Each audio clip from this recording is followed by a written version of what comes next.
श्री आदिनाथ भगवान की। पूज्याचार्य प्रवर श्रीमान तंग स्वामी महाराज की। गुरुआचार्य भगवान श्री ज्ञान सागर जी महाराज की। संत श्रोमणीयाचार्य भगवान गुरुदेव श्री विद्यासागर जी महाराज की।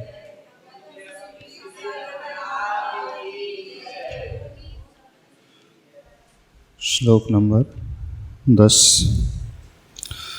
नात्यद्भुतं भुवनभूषण भूतनाथ भूतैर्गुणैर्भुवि भवन्तमवेष्टवन्तः तुल्याः भवन्ति भवतो ननु तेन किं वा भूत्याश्रितं य इह नात्मसमं करोति। श्लोक का अर्थ चल रहा है। शब्दार्थ पूरा नहीं हुआ था ना, इसका सर्वप्रथम शब्दार्थ हम देख लेते हैं। भुवन भूषण और भूतनाथ, ये दो संबोधन पूज्यवर आदि भगवान के लिए कर रहे हैं। आदिनाथ स्वामी के लिए तीनों लोकों के भूषण स्वरूप हे आदिनाथ भगवान। भूतनाथ हैं आप, प्राणियों के नाथ हैं आप। न अति अद्भुतम प्रथम शब्द है श्लोक नंबर 10 में। यह कोई आश्चर्यकारी घटना नहीं है। कुछ पूछना है? हाँ बोलिए, माइक से पूछ लीजिए। हाँ, आपका डाउट जो भी बता दीजिए। हाँ, पूरा अर्थ ही बता रहे। हाँ, पूरा अर्थ ही बता रहे। हाँ, शिकायत कर रहे हैं कि पूरा अर्थ बता दें फिर डिटेल में। हाँ, पूरा अर्थ लीजिए आप तो। पूरा अर्थ लीजिए आप तो पहले। हाँ, न अति अद्भुतम शब्दार्थ से चले। नात्यद्भुतम लिखा है, न धन अति धन अद्भुत, अर्थात यह अति आश्चर्यकारी घटना नहीं है। किसके लिए कहा जा रहा है? भगवान आदिनाथ स्वामी के लिए कहा जा रहा है। हे प्रभु, आप इस भुवन के भूषण स्वरूप हैं। आप भूतों के नाथ हैं, प्राणियों के स्वामी हैं। इसमें कोई आश्चर्य नहीं है।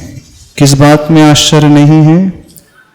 भूतैर्गुणैर्भुवि, जो जीव भूतैर्गुणैर, भूतैर्गुणैर का अर्थ है सच्चे गुणों के द्वारा। तृतीया विभक्ति है भूतैर्गुण है। भुवि का अर्थ है इस संसार में समीचीन गुणों के द्वारा भवंतम अभिष्टवंतः, भवंतम यानी आपकी स्तुति करने, भवंतम का अर्थ हुआ आपके, अभिष्टवंतः ने स्तुति करने की जो इच्छा रखता है, ऐसा प्राणी तुल्या भवन्ति भवतो, भवतो का अर्थ है आपके ही वह तुल्य यानी समान हो जाता है। जो आपकी स्तुति करता है, इसमें कोई बहुत बड़ा आश्चर्य नहीं है। स्तुति किस प्रकार करेगा? वह समीचीन गुणों के द्वारा। ननु निश्चय से, तेन किं वा, उससे क्या प्रयोजन है? जो लोग यही इस लोक में न आत्मसमं करोति भूत्याश्रितम, अर्थात दुनिया में कुछ ऐसे भी देव होते हैं जिनका आश्रय ये संसारी प्राणी ले लेते हैं, तो वे देव उस संसारी प्राणी को आत्मसमम न करोति, यानी अपने जैसा बिल्कुल नहीं बनाते हैं। वे उन्हें कैसा रखते हैं? हमेशा सेवक के रूप में ही रखते हैं। लेकिन ये एक आपकी ही विशेषता है कि जो आपकी भक्ति करने का इच्छुक जीव है और वह सच्चे गुणों से आपकी भक्ति करता है तो वो बिल्कुल आप जैसा हो जाता है। लेकिन आपको छोड़कर के अन्य जो देव हैं, जिन्हें दुनिया देवादि देव मान करके, भगवान मान करके पूजती है, वे कभी भी उन भक्तों को अपने जैसा ऊपर नहीं उठाते हैं। यानी वे भक्त भव भव में हमेशा भक्त ही रहते हैं, नीचे वाले स्थान में ही रहते हैं। लेकिन एकमात्र आप ही ऐसे भगवान हैं इस दुनिया में जो अपने पुजारी को पूज्य बना लेते हैं। पूजक को हमेशा पूजक नहीं रखते हैं, पूजक को पूज्य बना लेते हैं। और पूजन का उद्देश्य पूज्य होना ही है। पूजन का उद्देश्य पूजा करना नहीं है। प्रभु की पूजा करने का उद्देश्य, भक्ति का उद्देश्य क्या है? भक्ति करना उद्देश्य हमारा है ही नहीं। यदि आप भगवान की भक्ति के उद्देश्य से जा रहे हो तो अभी तक आपने उद्देश्य को समझा ही नहीं। आप क्यों जाते हैं भगवान के पास? क्यों भक्तामृत स्तोत्र पढ़ रहे हैं? भक्ति करने के लिए, बोलो। भक्तामृत रोज पढ़ते हो? कौन कौन रोज पढ़ता है? चॉकलेट आप पढ़ते हो? डेली पढ़ते हो? माइक से बोलना, कॉल दे देना उनको। हाँ, अभी लेकिन छूट गया महाराज जी। हाँ, अच्छा, डेली पढ़ते तो क्यों पढ़ते थे? स्तुति करते, भगवान की स्तुति करने के लिए। भगवान की स्तुति करने के लिए। हाँ। और महिलाओं में कितनी महिलाओं का नियम है प्रतिदिन भक्तामृत स्तोत्र पढ़ने का? क्यों भक्तामृत स्तोत्र कर रहे हो, पढ़ रहे थे? क्यों पढ़ रहे थे? नियम लिया था मनु महाराज से, आर्या माता जी से नियम लिया था? नहीं। हाँ, नहीं। प्रतिकूल परिवेश में संबल मिले। अच्छा, हमने एक बार ऐसा बोला था, इसका रहा। अब हम थोड़ा इसमें और रिफाइन कर रहे हैं। यदि भक्ति करने के उद्देश्य से आप प्रभु की भक्ति कर रहे हो, भक्ति करने के उद्देश्य से आप प्रभु के पास जा रहे हो, पूजन करने के उद्देश्य से आप प्रभु की पूजा कर रहे हैं, तो भी ये ठीक नहीं है। क्या हम कह रहे हैं? क्यों हंस रहे हो? यदि ये उद्देश्य लेकर के भक्ति की जा रही तभी भक्ति का अर्थ समझा ही नहीं है, भक्ति का माहात्म्य नहीं समझा। ये उद्देश्य है ही नहीं हमारे यहां। जैन धर्म में ये उद्देश्य कभी रहा ही नहीं है। पूजन करने का उद्देश्य भगवान की पूजा करना इसलिए नहीं। भक्ति करने का उद्देश्य भक्ति करना, इसका स्तुति करना, इसलिए थोड़ी मैं भक्ति कर रहा हूं। क्या उद्देश्य है? आप जैसा बनना, ये उद्देश्य, इसलिए भक्ति कर रहा हूं। मुझे कोई शौक नहीं पड़ा आपकी भक्ति करने का। कह दो ना भगवान से, हमें कोई शौक नहीं लगा आपकी भक्ति करने का। आप भगवान होंगे तो अपने घर के भगवान होंगे। प्रथम बिंदु तो भक्ति है। हाँ, हम क्या कह रहे हैं? आप भगवान हो तो अपने घर के भगवान हो। ठीक है? नहीं, गलत बोल दिया हमने। ऐसा नहीं बोल सकते। ऐसा नहीं बोल सकते। प्रथम बिंदु तो भक्ति ही है। प्रथम बिंदु तो भक्ति ही। बिल्कुल गलत। कैसे गलत महाराज? प्रथम बिंदु भक्ति है ही नहीं। अरे तो लगाव कैसे होगा जब भक्ति नहीं भक्ति है ही नहीं। लगाव नहीं होगा, भक्ति नहीं करेंगे तो फिर हम पूज्य कैसे बनेंगे? भक्ति क्यों करना है इसकी बात चल रही है। भक्ति क्यों करना इसकी बात चल रही है। हम भक्ति करने के लिए भक्ति करने नहीं आ रहे हैं आपके पास। हमसे हमने नियम ले लिया, इस कारण आपकी भक्ति करने नहीं आ रहे हैं।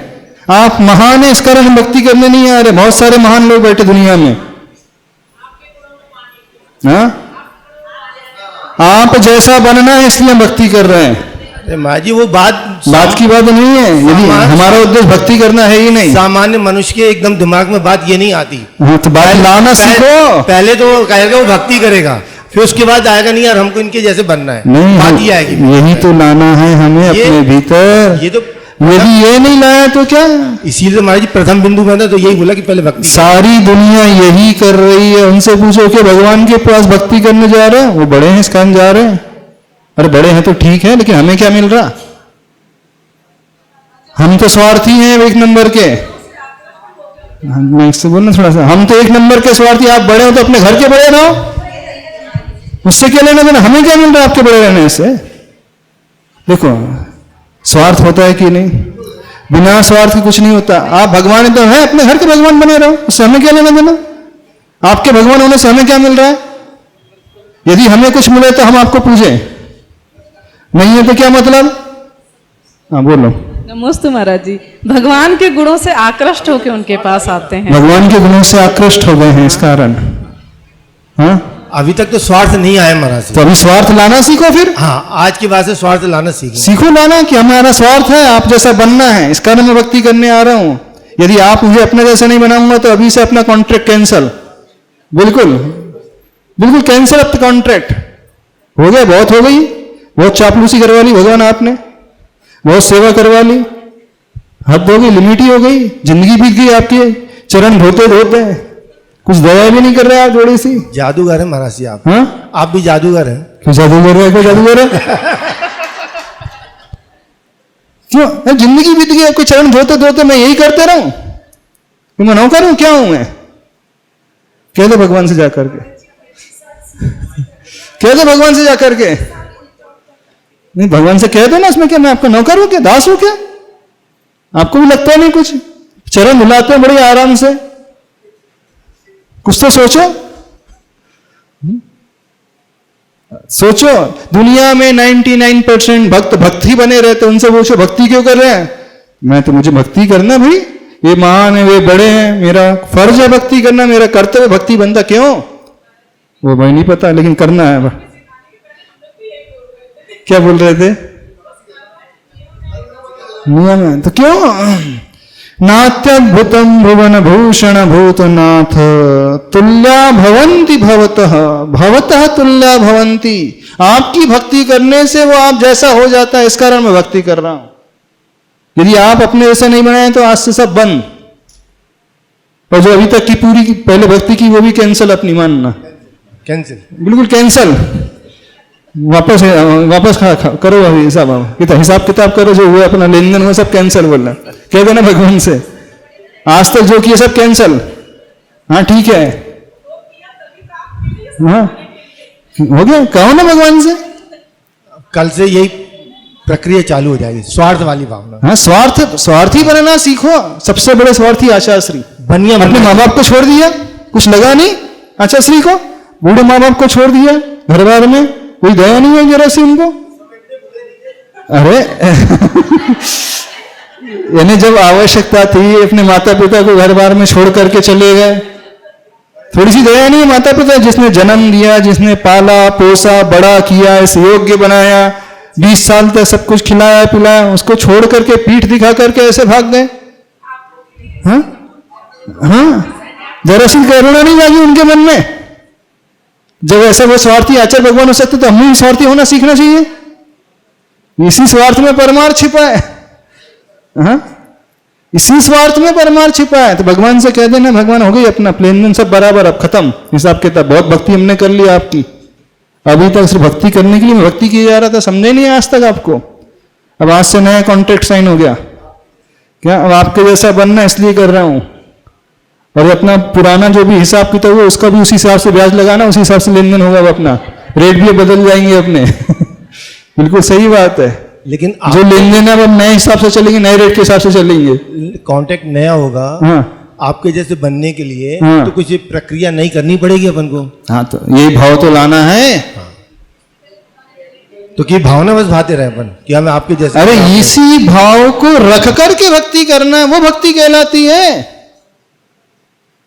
आपने जो पाया उससे पाने की भावना से भक्ति कर रहा हूं, इससे कुछ कम में हम मानेंगे ही नहीं, इससे कम में बिल्कुल एग्रीमेंट नहीं साइन होगा।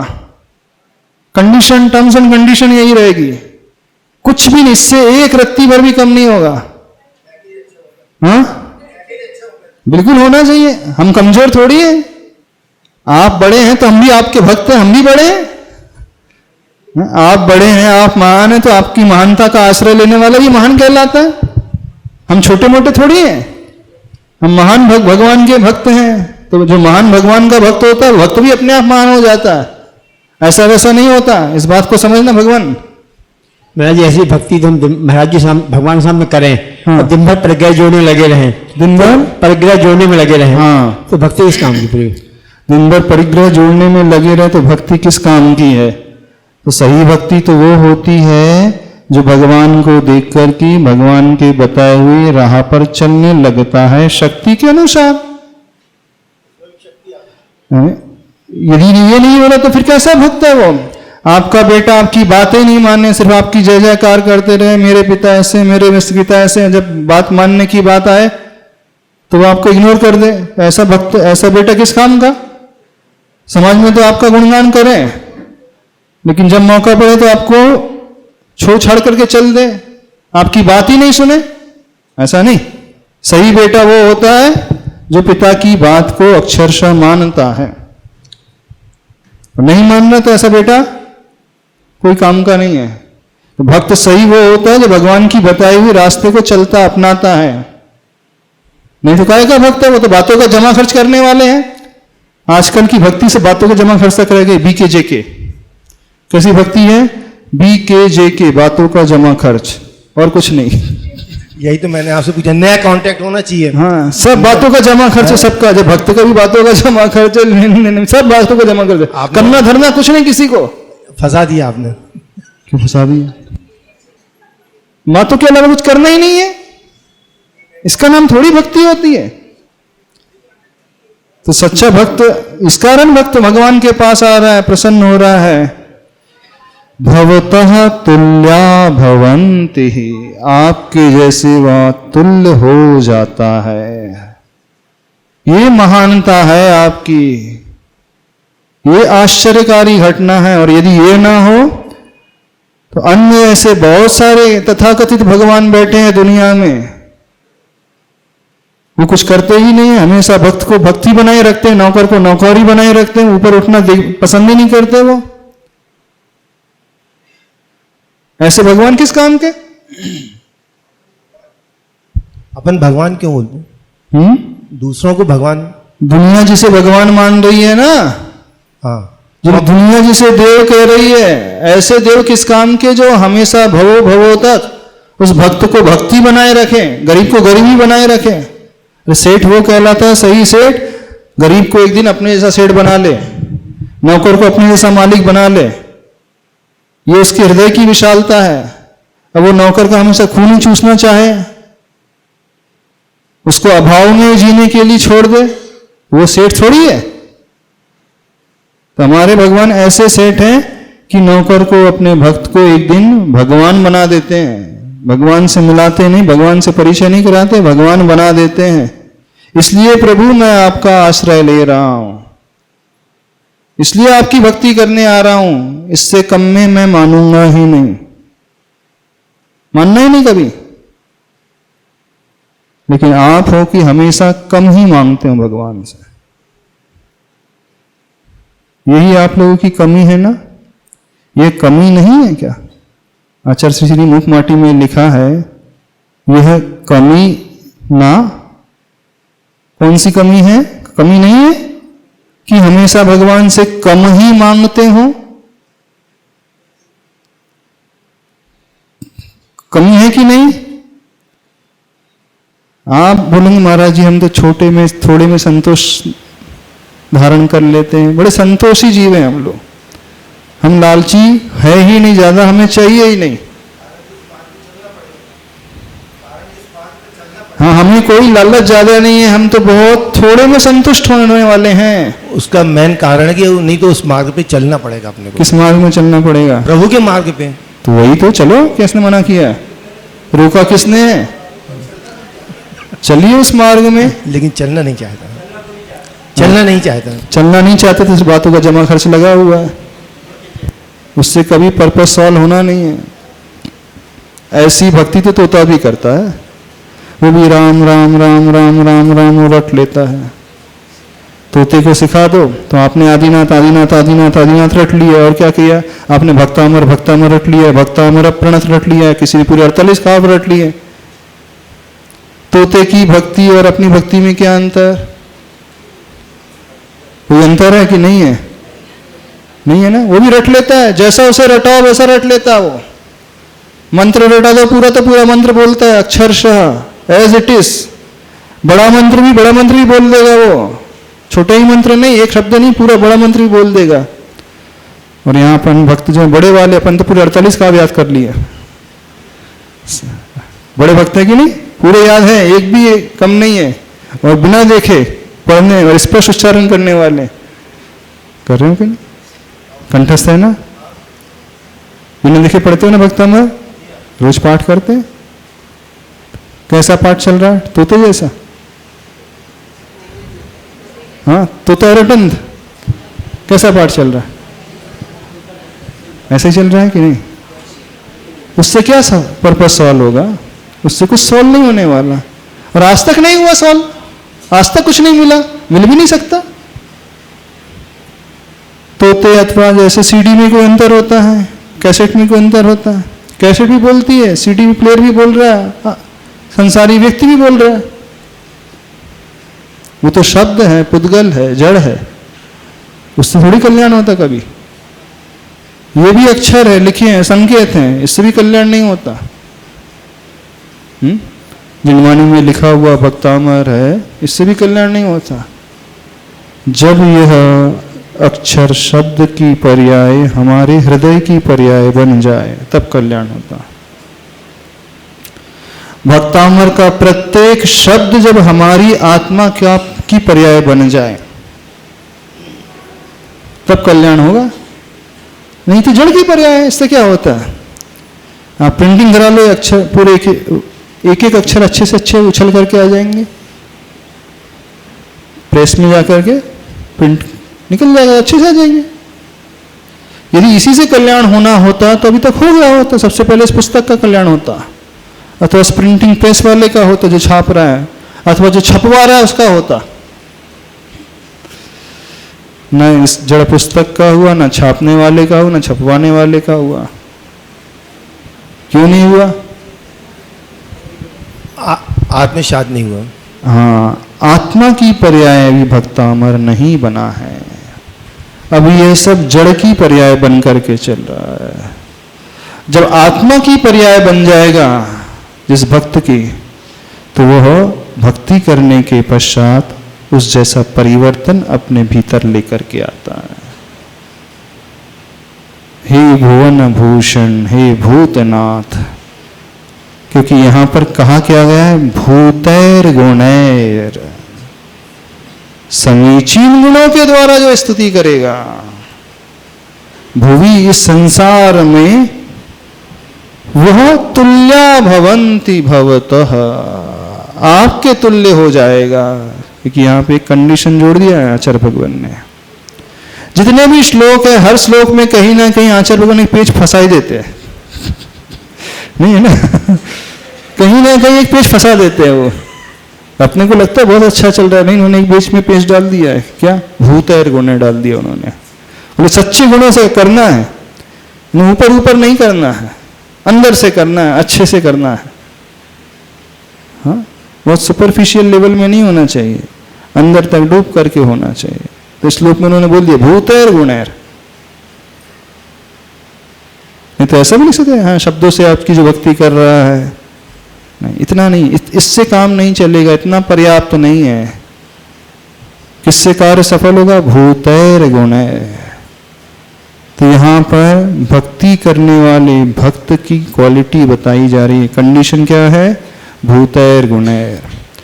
ऊपर कहा गया था भगवान के संबोधन विशेषण, भगवान की महानता, भगवान की विशालता, उनके हृदय की वह विस्तीर्ण दृष्टिकोण जो उस भक्त को अपने जैसा बना लेता है। तुल्या भवन्ति भवतो। दो चीजें साथ चल रही पूरे भक्तामर स्तोत्र में, एक भगवान की विशेषता और एक भक्त की क्वालिटी। दोनों मिलकर के कार्य करने वाले हैं। हमने ये समझ करके रख लिया है कि कि भगवान की भक्ति कर लो बस भगवान की विशेषता से, मात्र उससे कभी नहीं होगा कल्याण। दोनों का बैलेंस होना चाहिए ना, भगवान भी इतने बड़े और भक्त भी इस प्रकार का बड़ा हो, ऐसी क्वालिटी वाला। सबकी धारणा क्या है, भगवान का स्तोत्र हमने पढ़ लिया हो जाएगा, वो तो ठीक है, लेकिन हम अपनी क्वालिटी क्यों भूल रहे हैं? हमें ये क्वालिटी भी लाना है अपने भीतर, ये कंडीशन फुलफिल करना है।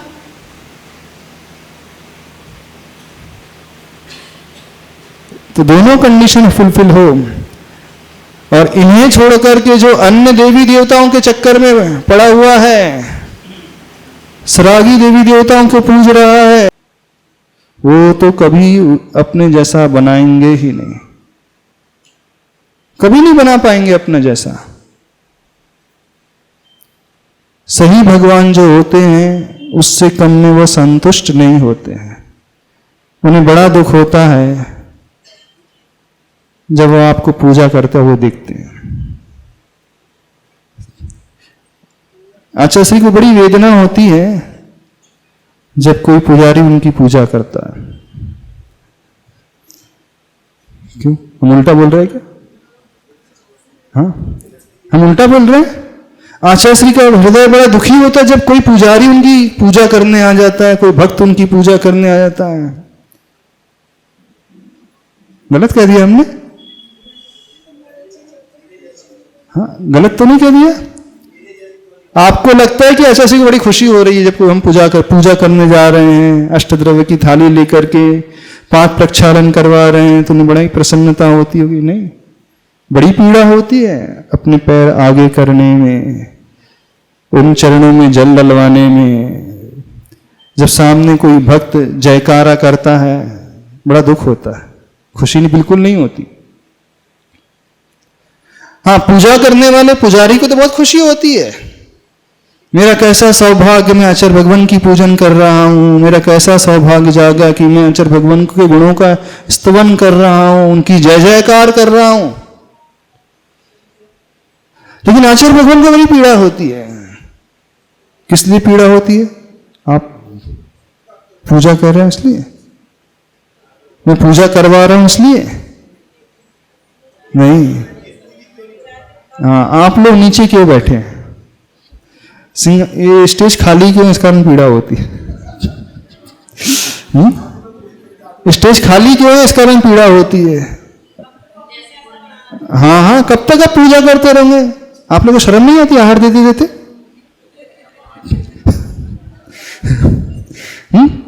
कभी मन में विकल्प नहीं आता? कितने सालों में आहार ही दिए जा रहे हैं।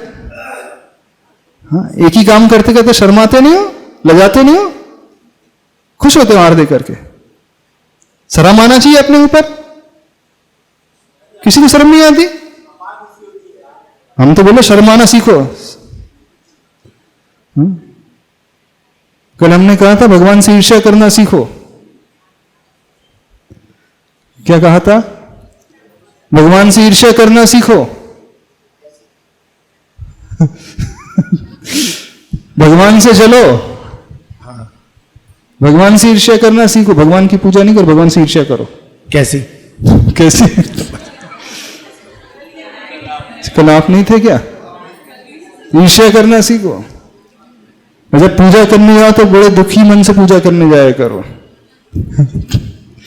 जब भगवान का अभिषेक करने जाओ तो बड़े दुखी मन से अभिषेक करने जाया करो। अभी तक हम क्या कह रहे थे? आह्लादित होकर के भगवान के पूजा करना चाहिए। वाणिम गदगदयन वपुः पुलकयन नेत्रद्वयम द्वयम श्रावयन। अभी तक ये कहा जा रहा था, अब आज हम उल्टा कह रहे हैं। बड़े दुखी मन से भगवान का अभिषेक किया करो, बड़े दुखी मन से भगवान की पूजा किया करो, बड़े दुखी मन से आचार्य भगवान को आहार दिया करो, बहुत विकल्प लाया करो, खूब शर्माया करो। सही बात है कि अभी तक मैं कहां पढ़ा रहा। हाँ, अभी तक मैं कहां पड़ा हूं, कहाँ पड़ा रहा पहले? अच्छा, क्योंकि कहाँ मैं पड़ा रहा और जगह पूछते रहा इस कारण? नहीं नहीं कहाँ पड़ा नहीं, कि मैं आपके जैसे क्यों नहीं बना? हाँ, इस कारण नहीं कि मैं और जगह भटकते रहा, नहीं नहीं, मैं आपके हाँ, जैसे क्यों एक नहीं बना? एंगल तो ये भी है हाँ, कि मैं अभी तक औरों को पूजता रहा, औरों के घर पे भटकता रहा, सही को नहीं पहचाना। आज जीवन में पहली बार आप जैसे सच्चे गुरु मिल गए, पहली बार आप जैसे भगवान मिल गए, तो यहाँ तो प्रसन्नता की बात आ जाएगी, यहाँ दुखी होने की क्या बात आ जाएगी? हम आपसे क्या कह रहे हैं? दुखी होकर के दिया करो, खुश होकर के बिल्कुल नहीं लेना। अब उल्टा कह रहे ना, उल्टा खुश होकर के नहीं, अंदर ही अंदर हृदय व्यथित हो जाए, हे प्रभु कब तक मैं पूजा करते रहूं, कब तक आपके चरणों को धुलाता रहूं, इसी कब तक आपके अंजलि में कर पात्र में आहार देता रहूं?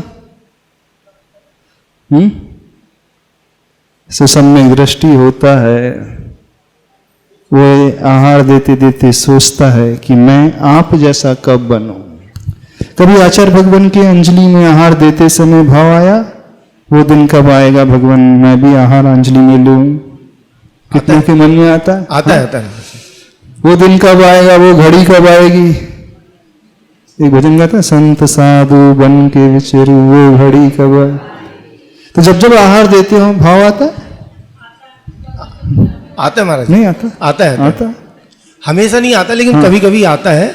लेकिन फिर राग द्वेष के चक्कर में सब बिलड़ जाते हैं। बिलड़ जाते हैं राग देश के चक्कर में बिलड़ जाते हैं हाँ, उलझ करके रह जाते हैं। किसका प्रभाव पड़ता है? क्षेत्र का प्रभाव पड़ता है। जब जब भगवान के ऊपर कलश ढारने के लिए उस कलश को उठाओ,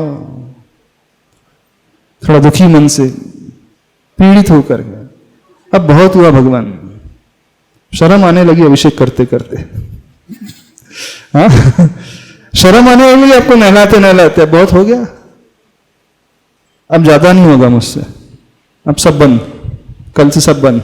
ध्यान योग में बैठ जाओ। हाँ, ध्यान योग में सब बैठ जाओ। कल से सब बंद। अब बिल्कुल आप भगवान से बोले तो सही, भगवान को सबसे ज्यादा प्रसन्नता होगी उससे ज्यादा प्रसन्नता कभी नहीं होगी जिस दिन आप ये बोलोगे सबसे ज्यादा प्रसन्नता होगी। चलो आज ये सोचने पर मजबूर तो हो गया मुझ जैसा बनने के लिए, आज इसके हृदय के भीतर ये भाव तो आए ऊपर उठने के, आज इसके मन में ये परिणति तो आई कि अभी तक मैं न जाने क्या कर रहा था, अब मैं अपने आप को आमूल चूल परिवर्तित कर लूंगा, पूर्ण रूप से बदल दूंगा। ये भाव भीतर से उठेंगे ना, तब हम प्रभु जैसा बनेंगे, तब हमारी भक्ति सही जाए मानी जाएगी, बिल्कुल उस बार हम भगवान के तुल्य ही हो जाएंगे, बिल्कुल हो जाएंगे। यानी फिर ज्यादा वक्त नहीं लगेगा उन जैसा बनने में, ज्यादा पर्याय नहीं, ज्यादा भाव नहीं, बहुत अल्प पर्याय में ही, अल्प भाव में भी हम बिल्कुल उनके समकक्ष हो जाएंगे, हो जाएंगे। यानी जिसके मन में पीड़ा होती है अंतरंग से, क्यों वो कुबेर एक भवावतारी होता है, कभी सोचा है? क्यों सौधर्मेंद्र एक भवावतारी होता है, कभी सोचा है? क्यों वो लौकांतिक देव एक ही भाव के बाद मुक्त हो जाते हैं? जो एक ही भवावतारी दक्षिणेंद्र होते हैं, वो सौधर्मेंद्र की सच्ची जो होती है, लौकांतिक सौधर्म, सारे के सारे एक भाव में क्यों चले जाते हैं? वे हमेशा अंदर से दुखी होते रहते, तड़पते रहते हैं, अंदर से बहुत व्यथित होते हैं। कब वो घड़ी आएगी हम आप जैसा बने, कब वो घड़ी आएगी? ये अंदर की जो तड़पन है ना, उस जीव के लिए ऐसा माहौल क्रिएट कर देती है, ऐसा क्षेत्र बना देती है कि वो वहीं जाकर के जन्म ले लेता है। बिल्कुल ऐसे क्षेत्र में उसको पैदा कराएगी वो, यानी इस आत्मा का भी जन्म ऐसे क्षेत्र में पैदा हो जाएगा, उस तड़पन को देख करके होगा, उस दुखी होने के भावों को देख करके होगा। अपने आप प्रकृति ऐसा अरेंजमेंट करते चले जाएगी, वह प्रकृति हमारी कर्म प्रकृति को इस प्रकार बनाते चली जाएगी, और ये जीव वहीं जाकर के पैदा हो जाएगा। यानी वे सुखपूर्वक नहीं रहते, जितने भी लौकांतिक देव हैं खुशियां मनाते वो नहीं रहते, वो वो हमेशा दुखी रहते हैं, परेशान रहते हैं। किससे? कब वो घड़ी आए, कब वो घड़ी आए, कब वो पल आए। पता है कि इतनी 5 सागरोपम की, 8 सागरोपम की आयु है, उसके पहले मिलना नहीं है। चूंकि सारे के सारे लौकांतिक अवधि ज्ञानी होते, उन्हें पता है अभी हमारा जन्म हुआ है और 8 सागरोपम तक तो हमें यही रहना है। लौकांतिक देवों की आयु कितनी की? लौकांतिका नाम अष्टौ सागरोपमाणी, 8 सागर तक कहीं नहीं जाना है। तो क्या वो भगवान को बेवकूफ बना रहे हैं क्या? क्या उनका अवधि ज्ञान नहीं है? अवधि ज्ञान भी है, 8 सागर की आयु है, ये भी पता है। 8 सागर से पहले मर करके कहीं जा सकते नहीं, अकाल मरण वहां होता नहीं है, फिर भी जन्म होते हुए क्या भावना भा रहे हैं वो?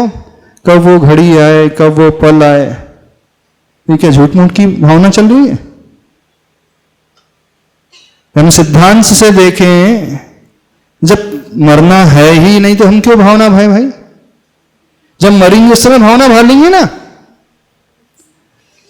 आप लोग क्या इंतजार करते हो? जब मृत्यु की बेला आएगी, अंत समय आएगा, तब हम त्याग कर देंगे। जब जीवन का अंत आने को होगा तब हम व्रत नियम ले लेंगे। जब आयु समाप्त होने को होगी तब हम प्रतिमा ले लेंगे। वो अभी से क्यों करें? वो जीव ऐसा कल्याण कर ही नहीं सकता कभी, अंतिम समय जो सोच के रखेगा कभी भी। आप सभी अधिकांश तो यही बोलते हैं, प्रतिमा लेना है, बोले अभी नहीं महाराज जी, बाद में लेना। जितनी बैठी हैं बूढ़ी ठूड़ी,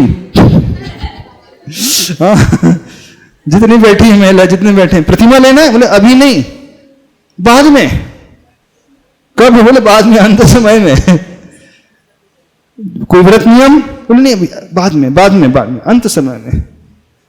ये जो बाद में टालने वाली प्रवृत्ति है ना, ये बहलाने वाली, जो बहाने बनाने वाली प्रवृत्ति है, ऐसे लोगों का उद्धार नहीं होता कभी। अंदर से तड़पन, कब मैं लूं, कब मैं लूं, कब लूं, ऐसी भावना कल्याणकारी होती है। इस भावना से की हुई स्तुति, इस भावना से पढ़ा हुआ भक्ता हमारे स्तोत्र, उस तड़पन को भीतर पैदा करती हुई, फिर कल्याण हो जाएगा उसका, जल्दी हो जाएगा। बस यही भावना उन लौकांतिक देव, चाहे कुबेर हो, सौधर्म हो, एक भवावतारी हो जाते हैं, यहां तक कि सची भी हो, वो अगले भाव में मुक्त हो जाती। कहां तो स्त्री पर्याय में बैठी और कहां मुक्त, सौधर्म से पहले चले जाती। यानी ये भावना बहुत बड़ी भावना मानी जाती है। तो भगवान के पास दुखी मन से रोते हुए जाया करो, खुश होकर के नहीं। हाँ, खुश होकर के नहीं, रोते हुए, बिल्कुल रोते हुए, शिकायत करते हुए, अब बहुत हुआ भगवान, अब बहुत नहलाना हो गया, बहुत आहार दान देना हो गया, अच्छा श्री, अब मुझे शर्म आने लगी है, हंसी भी आने लगी है, शर्म भी आने लगी है, मैं कैसा ढीठ हूं, समझता ही नहीं हूं। अच्छा, आपका बच्चा एक क्लास में 1 साल फेल हो गया तो कैसा लगता है आपको? क्यों? और उसी क्लास में 2 साल लगातार फेल हो जाए तो क्या करते हो? चलो थोड़ा सा आप एडमिशन और करा दो, बोले एक अटेम्प्ट और देखा ला, और तीसरी साल फेल हो जाए, देन क्या करोगे फिर? चक्रेश क्या करोगे? बेटा लगातार 3 क्लास में फेल हो रहा है, अब क्या करना है? विड्रॉल कर लो कि नहीं वहां से, तो दुकान में आ जा, शांति से बैठे, यहाँ काम कर, अब छोड़ पढ़ाई वढ़ाई है, बहुत हो गई पढ़ाई, जितना पढ़ना था पढ़ लिया,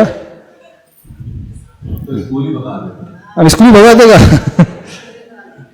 यानी अच्छा लगता है, एक ही क्लास में बालक रहता था, अच्छा लगता है, फेल होता है तो आगे बढ़ता है तो अच्छा लगता है ना। तो आप लोग एक ही क्लास में कब से बैठे हो? हाँ? कितने साल से एक ही क्लास में हो? तो आप लोगों को शर्म नहीं आ रही थोड़ी सी भी? थोड़ी सी लाज नहीं आ रही है? एक ही क्लास में फेल हुए जा रहे हैं, फेल हुए जा रहे हैं, और इतने हंसते रहते हो जैसे आपको रिकॉर्ड में, आपने पूरा रिकॉर्ड अचीव कर लिया हो, गोल्ड मेडल पा लिया हो। हाँ, ये भी गोल्ड मेडल होता है, सबसे ज्यादा फेल होने का गोल्ड मेडल। सबसे ज्यादा एक ही क्लास में रहने का गोल्ड मेडल। तो आपने अपने बेटे को बुला लेते हो कि नहीं? बोले बहुत लोग छोड़ो छाड़ो, तो पास ही नहीं हो रहा था, क्या मतलब? भगवान भी सोचते होंगे कैसे भक्त हैं, कम भक्त हैं सब के सब। भक्त कैसे हैं? वक्त भी नहीं है इनके पास, न धर्म के लिए वक्त, न त्याग तपस्या के लिए वक्त है। कम वक्त वाले हैं सारे के सारे, एक ही क्लास में रहना पसंद कर रहे हैं, भाव ही नहीं होते अगली क्लास में जाने के, होते कि नहीं? अच्छा लगता है फेल होने में? अच्छा, किसको आगे बढ़ना है? पास किसको होना है? पास भी नहीं होना है। नहीं, आपने ठान लिया है जिएंगे यहीं मरेंगे, इसके अलावा कुछ करेंगे नहीं। आगे बढ़ना है, अगली क्लास में आना है। कब आओगे? महाजी मैं आपको बोल चुका, आप जादूगर हैं। है कि जादूगर? हैं बिल्कुल जादूगर। आप तो एन कैन कर क्या फंसा लेते हैं। अच्छा, किसी का उद्धार का सोच लो तो बोलते फंसा देते। नहीं, सामने वाले के जीव के कल्याण के लिए फंसाते हैं आप। किसी के उद्धार के बारे में कल्पना कर लो, भावना भालो तो लोगों को लगता है फंसाना। अभी तो व्यक्ति संसार में फंसता था, बोले मन धर्म में फंसने लगा।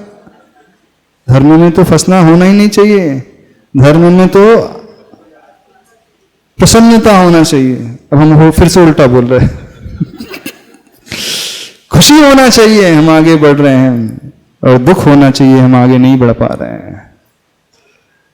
प्रसन्नता तब होना चाहिए जब हमारा विकास हो रहा है, और दुख तब होना चाहिए, विकल्प तब होना चाहिए। देखो हम तो आगे बढ़ ही नहीं पा रहे हैं, जहां थे वहां के वहीं रह रहे हैं, एक कदम भी आगे नहीं बढ़ा पा रहे। किसी को पीड़ा होती है? होती पीड़ा? नहीं होती, सोचते ही नहीं हो। तो भगवान के दर्शन, भगवान की भक्ति करते हुए पीड़ा हो, भक्तामर स्तोत्र पढ़ते समय पीड़ा हो अंदर से, नहीं अब तो छोड़ो, जल्दबाजी रहती है। तो ये भाव लाए, तुल्या भवंति भवतो, ननु निश्चय से वो आप जैसा ही तुल्य हो जाता है। न अति अद्भुतम, इसमें कोई बड़ा आश्चर्य नहीं है। ननु तेन किंवा, यदि ऐसा नहीं तो उससे क्या प्रयोजन? किससे? यही न आत्मसमं भूत्याश्रितं करोति, यह यानी इस लोक में, भूत्याश्रितम यानी जो आपका आश्रय लेने वाले हैं, आत्मसमम न करोति, अपने जैसा नहीं बनाता है, ऐसे लोगों से, ऐसे देवों से क्या प्रयोजन? ऐसी भक्ति से क्या प्रयोजन जिसमें हमारा विकास ना हो? अरे उन देवों से क्या प्रयोजन जो अपने जैसा अपलिफ्ट ना कराएं? जो भी कर रहे हैं अपन नहीं, बहुत सारे करने वाले बैठे हैं संसार में, अधिकांश लोग बैठे हुए हैं जिन्हें वो भगवान मान करके पूज रहे हैं। ऐसे भगवान, तथाकथित भगवान से क्या मतलब? जो भक्त को हमेशा, नौकर को हमेशा नौकर बनाए रखते हैं, कभी उसके उद्धार की नहीं सोचते। तो जो ऐसी भावना अपने भीतर लेकर के आए, अपने उद्धार की भावना, वो भगवान का भक्त है, और ये भगवान की विशेषता है। मुख्यतः इस श्लोक में भगवान की विशेषता का वर्णन किया गया है। इतनी उनकी विस्तृत दृष्टि है, इससे कम में वो कॉम्प्रोमाइज करते ही नहीं, संतुष्ट होते ही नहीं जब तक पूरा का पूरा ना दे दे अपने बराबर। उन्हें संतुष्टि मिलती ही नहीं। यही भगवान की इच्छा पूरा करने वाली होती है। हमारे भगवान की भी इच्छा होती, जानते हैं? वैसे अपन कहते हैं भगवान जो है आसक्ति, इच्छाओं से, आकांक्षाओं से ऊपर उठ गए हैं, लेकिन नहीं। व्यवहार में क्या? भगवान को तब खुशी होती है, गुरु को तब प्रसन्नता होती है। आचार्य ज्ञान सागर महाराज जी को तब प्रसन्नता हुई थी जब उन्होंने देखा कि मुनि विद्यासागर बहुत आगे बढ़ गए हैं, मुझसे भी आगे बढ़ गए हैं, तो और अधिक प्रसन्न। यानी जितना शिष्य विकसित होता है, विकास करता है, उतनी ही प्रसन्नता गुरु को होती है। बिल्कुल, बड़ों की प्रसन्नता इसी में है कि वह छोटों के विकास को ही देखते रहते हैं, और छोटे विकास ना करें तो उन्हें खेद खिन्नता होने लगती है। पिता की प्रसन्नता पुत्र के विकास में ही होती है। बहुत खुशी होती है जब पुत्र आगे बढ़ता है, फलता फूलता है। वो पिता भी क्या किस काम का यदि अपने बेटे को देख करके ईर्ष्या करने लगे, बेटे से ही जलने लगे, बेटे के बारे में सोचने लगे कि तू हमेशा नीचे ही रहे, सही पिता नहीं होगा ना वो। सही सेठ भी नहीं होगा जो नौकर को यह देख करके, नौकर के प्रति यह भावना भा रहा है कि हमेशा नौकर ही बना रहा है। अब इसका व्यवहारिक पक्ष कैसा आएगा? जो अपने भगवान की ऐसे भगवान की स्तुति करेगा, इसका व्यवहारिक पक्ष यह निकल करके आएगा कि वो अपने छोटों को हमेशा ऊपर बढ़ता हुआ देखना चाहेगा, छोटे को हमेशा ऊपर बढ़ता हुआ देखना चाहेगा। ऐसी भावना भाने वाला होगा कि नहीं, इसका भी विकास हो, इसका भी विकास हो, इसका भी विकास हो, ये भी बहुत फले फूले, बहुत आगे बढ़े, हर क्षेत्र में तरक्की करे। यानी जो भगवान को सच्चे हृदय से पूजेगा वो अपने लोक व्यवहार में ऐसा अपना एटीट्यूड बनाएगा, किसी बढ़ते को देख करके वो ईर्ष्या से नहीं बल्कि प्रसन्नता से भरेगा। और आपको यदि ईर्ष्या हो रही किसी बढ़ते को देख करके, तो समझना अभी भगवान आपसे बहुत दूर है, बहुत दूर है। और अंदर हृदय से प्रसन्नता हो रही है, अंदर हृदय से खुशी हो रही है, तो समझना हम भगवान के बहुत निकट हैं। क्यों? क्योंकि भगवान भी तो यही चाह रहे हैं, अपने भक्त को ऊंचा उठाना चाह रहे हैं। तो हम भी तो भगवान की भावना को पूरा कर रहे हैं। और यदि हम ईर्ष्या से भर रहे हैं तो हम भगवान की भावना के अगेंस्ट जा रहे हैं। तो हमारी दूरी प्रभु से बढ़ते चले जा रही है, घट नहीं रही है, कम नहीं हो रही है, बढ़ती चली जा रही है। तो ये भक्ति करने वाला जो जीव है उसका आचरण कैसा हो जाएगा? ठीक है, मोक्ष मार्ग में तो बाद में बढ़ेगा, लेकिन व्यवहारिक मार्ग में भी, यहां संसार मार्ग में भी, तो उसका एटीट्यूड कैसा हो जाएगा? गुणेषु प्रमोदम की भावना से वो भर उठेगा, विकास को देख करके प्रसन्न हो जाएगा। वो किसी को नीचा देख ही नहीं सकेगा और न ही वो किसी का शोषण करेगा। वो शोषण कर ही नहीं सकता, उसका खून नहीं चूस सकता, वो उसको अभाव में छोड़ नहीं सकता, वो बिल्कुल वो शोषण भी नहीं करेगा, बल्कि और बढ़ाने की कोशिश करेगा, उठाने की कोशिश करेगा। ऐसी भावना आती व्यवहारिक पक्ष में आपके, ऊपर बढ़ाने की, ऊपर उठाने की, कि शोषण करने की भावना आती है। अपने नौकरों से और काम करते रहे बेटा, हाँ सैलरी कम देते हो तो खुशी होती है ना, जितना कम मिले तो कितनी खुशी होती कि नहीं, जितने कम में वो मिल जाए खुशी होती है ना। कम सैलरी में कम काम होता है, कम सैलरी वाला मिल जाए तो कम से काम होगा नहीं। हाँ? होना ये चाहिए कि हमारा हृदय इस क्षेत्र में भी विशाल हो, हम उसे देकर के प्रसन्न होना सीखें, क्योंकि तभी तो हम उसे अपने जैसा बनता हुआ देख पाएंगे। और यदि हम शोषण कर रहे हैं तो हम उसके नीचे रहने में खुश रहना पसंद कर रहे हैं। अभी हमारे भीतर भगवान की भावना नहीं आ रही है, भगवान वाली फीलिंग नहीं आ रही है, क्योंकि प्रभु अपने भक्त को नीचा नहीं देख सकते। और जो भक्त ऐसे भगवान का आश्रय ले लेता है वह स्वतः ही ऊंचा उठ जाता है। बड़े सुंदर भाव श्लोक नंबर 10 में पूज्यवर आचार्य भगवान ने रखे हैं। लेकिन उन्हीं भावों के अनुरूप हमारी परिणति भी हो, तब तो सार्थकता है श्लोक की। जैसे आचार्य भगवान ने लिखा है, भगवान की विशेषता बताते हुए हम भी अपने भीतर उस विशेषता को जागृत करें। तो भगवान की विशेषता तो है ही, उनका इतना विशाल दृष्टिकोण, तो उन जैसा दृष्टिकोण हम अपने भीतर भी लाने की कोशिश करें, तब हम उन जैसे बन पाएंगे। इस बात को समझना, मात्र बोलने से नहीं बन जाएंगे उनके तुल्य। हम मात्र इस स्तोत्र के पढ़ने से, अर्घ चढ़ाने से, भक्तामर विधान करने से नहीं बन जाएंगे। उन जैसी भावना को लाने के लिए उस जैसा पुरुषार्थ भी व्यक्ति अवश्य करेगा। और इधर उधर के चक्कर में नहीं पड़ना, अन्य लोगों के चक्कर में नहीं पड़ना। नहीं तो बहुत सारे लोग अन्य लोगों के चक्कर में, अन्य मतलब अन्य मतलब जो देवता नहीं है, भगवान नहीं, देवादिदेव नहीं है, अपनी मन्नतों को पूरा करने के लिए, अपनी परेशानियों को दूर करने के लिए। इतना अच्छे ढंग से आप समझा रहे हैं तो क्यों जाएगा कोई जीव को? अरे पंच मंजिल पंचायत मंजिल, लेकिन नाला तो वहीं से बहेगा। नहीं नहीं नहीं, ऐसा नहीं, ऐसा नहीं मानते। संसार की रीति बता रहे हैं।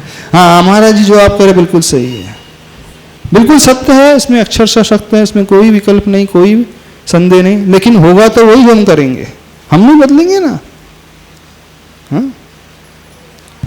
महाराज श्री एक मूवी आई थी, महाराज इसका श्री टाइटल बड़ा गजब का था। महाराज श्री होती है और परिणाम निकलते हैं। अंतरंग से होगी तो ना।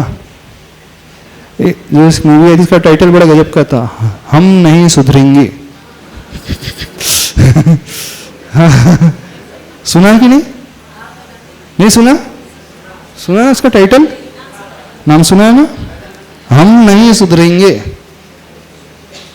महाराज जी आप कितना भी समझाओ, कितना भी बोलो, हम जैसे थे वैसे ही रहेंगे। ये ठाकुर की जबान है, जो बोल दिया तो उसमें हम बदलते नहीं कभी। जो बोल दिया सो बोल दिया, जो निकल गया सो निकल गया। तो हम जैसे थे एज इट इज ही रहेंगे, ऐसे ही। कई लोग इतना बोलने पर भी नहीं सुधरेंगे, हम यहीं से घोषणा कर रहे हैं। सुधर जाएंगे? देख लो, पूछ लो, और पूछ क्या लो, जब हम लोग यहां नहीं रहेंगे उसके बाद देख लेना। संसार का नियम है, संसार इसी से चल रहा है। हाँ इसी से चल रहा है। हाँ 1-8% आधा % जो अच्छे से निकल जाते हैं, बाकी तो 99% ऐसे ही रहते हैं। सही है, 1-8% वाले होते हैं जो भगवान के सच्चे गुणों से भक्ति कर लेते हैं, उस रूप हो जाते हैं। बाकी तो सब 99 और 99.5% तो है। हाँ बिल्कुल सही है, हमको तो पता ही है। मौनम सर्वार्थ साधकम, हम पता ही चल रहा है। सभी लोग बोले भाई सही है कि गलत? हाँ बिल्कुल सही है। अरे हमें बुलवाया नहीं जाता है, कुछ चीजें अपने आप समझ भी तो जाती है कि नहीं। चलो क्या करना है, इसका ध्यान करना है श्लोक का। चलो, प्रभु जैसा होने के लिए प्रभु को अपने भीतर आत्मसात करें और वैसा ही विस्तृत दृष्टिकोण अपने भीतर लाएं।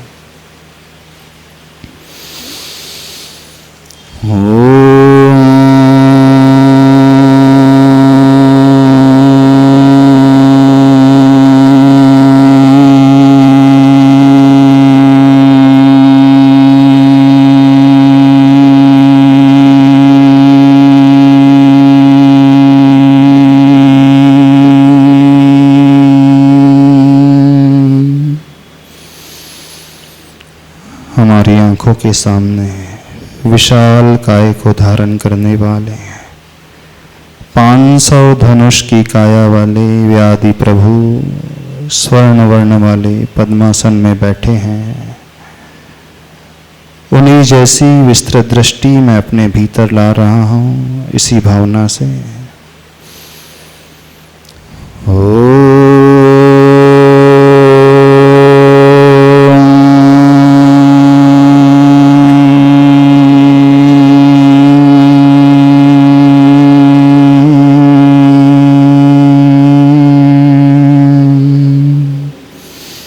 जिस सिंहासन पर वे विराजमान हैं, अधर में 4 अंगुलों पर, मेरी दृष्टि में वही अष्ट प्रातिहार वाला सिंहासन, उसी सिंहासन को प्राप्त करने की भावना से मैं उन्हें ध्या रहा हूँ, भा रहा हूँ। उस विस्तृत स्वरूप को अपने भीतर की आंखों से देखें, उस तेज को अपने भीतर की आंखों से देखें। दृष्टि प्रभु के सिंहासन की ओर, ओम ह्रीं श्री आदिनाथाय नमः।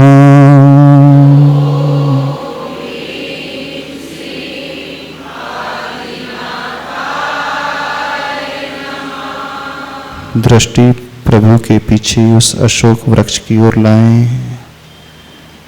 इस अशोक वृक्ष रूपी प्रातिहार को मेरा हृदय भी चाह रहा है।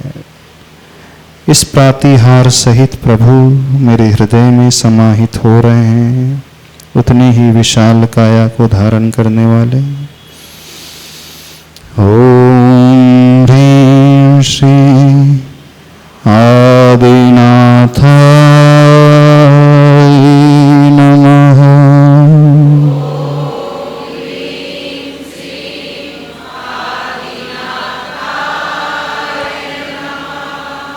मस्तक के पीछे वो चमकता हुआ भामंडल उनकी आभा को फैला रहा है। मेरे हृदय में वही भामंडल समाया है। इस भामंडल सहित प्रभु को मैं हृदय में विराजित कर रहा हूँ, उन्हीं जैसा तुल्य होने हेतु। ओम ह्रीं श्री आदिनाथाय नमः।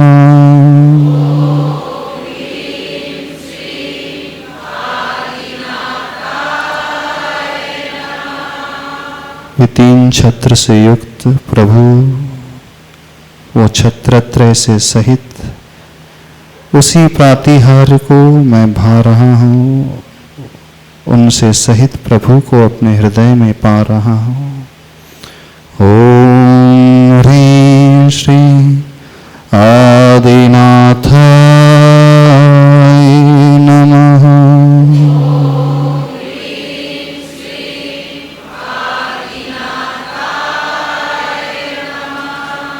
प्रभु के बाहरी और भीतरी वैभव के तुल्य होने हेतु उन जैसी धारणा को अपने भीतर बनाते हुए वे 64 चंवर जिनके ऊपर ढल रहे हैं, उन्हीं चंवरों को मैं भी पाने की भावना से ओम ह्रीं श्री आदिनाथाय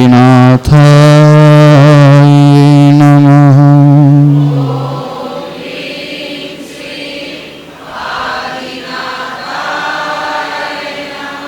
पुष्प वृष्टि से सहित प्रभु उनकी सुगंधि को फैला रहे हैं। वैसा प्रातिहार मैं भी चाह रहा हूँ, बिल्कुल प्रभु जैसा तुल्य ही होने की भावना से। ओम ह्रीं श्री आदिनाथाय नमः।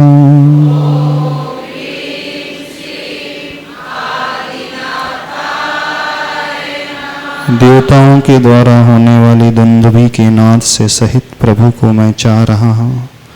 ओम ह्रीं श्री आदिनाथाय नमः।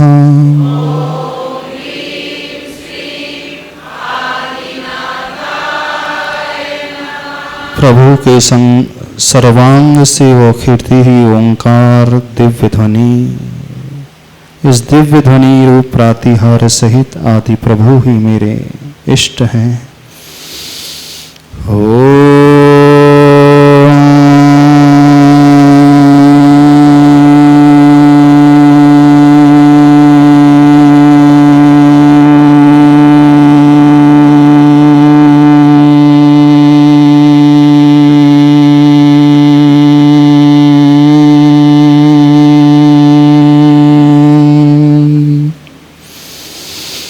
बोले देवादिदेव श्री आदिनाथ भगवान की। दोनों हथेलियों को रगड़ें, इस पूरी ऊर्जा को अपने शरीर से स्पर्शित करते हुए लें। इस प्रकार से भगवान को ध्याया करो, उनकी भक्ति उन जैसा होने के लिए किया करें। हो गया, समय हो गया, ठीक है। जावाणी के ज्ञान